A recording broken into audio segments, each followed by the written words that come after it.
Hello, good evening. എല്ലാവരും എന്നെ എടുക്കുവാന്നേ. അപ്പം നമുക്ക് ഇന്ന് ഒരു പലഹാരം ഉണ്ടാക്കിയാലോ?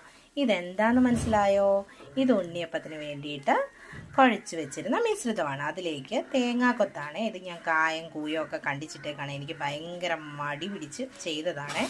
അതുകൊണ്ട് വെട്ടിയരിഞ്ഞൊക്കെ ഇട്ടേക്കുവാണ്. പിന്നെ നമ്മൾ ഇങ്ങോട്ട് ചേർക്കുന്ന ഇൻഗ്രീഡിയൻസ് കറുത്ത എള്ളാണ്. ഇഷ്ടമുണ്ടെങ്കിൽ ചേർത്താൽ മതി. അപ്പം നമ്മുടെ മിശ്രിതം റെഡി ആയിട്ടുണ്ട്. അപ്പോൾ ഉണ്ണിയപ്പക്കാരക്കകത്തോട്ട് ഞാൻ മാവ് കോരി ഒഴിച്ചു. എൻ്റെ ഉണ്ണിയപ്പക്കാര വളരെ ചെറുതാണ്. അപ്പം എണ്ണ പുറത്തോട്ട് ഇങ്ങനെ ഒഴുകുക. അപ്പം ഞാൻ ഇത് ഒരുവിധം മൂപ്പിച്ച് എടുത്തിട്ട് ഒരു ഷേപ്പ് കിട്ടിക്കഴിഞ്ഞു ഒരു സാധാ ചീനിച്ചട്ടിക്കകത്തിട്ട് ഫ്രൈ ചെയ്തിട്ട് ഒരു സൈഡിൽ ഇങ്ങനെ കോരി ഒഴിക്കും. കണ്ടോ, ഉണ്ണിയപ്പം ഇങ്ങനെ മൂത്തപ്പം വരും. അപ്പം ഫില്ല് ചെയ്ത് പോകുന്നതുകൊണ്ട് ഞാൻ ഇങ്ങനെ ഇട്ടാണ് ചെയ്തെടുക്കുന്നത് കേട്ടോ. അപ്പം നമ്മുടെ ഉണ്ണിയപ്പം കണ്ടോ?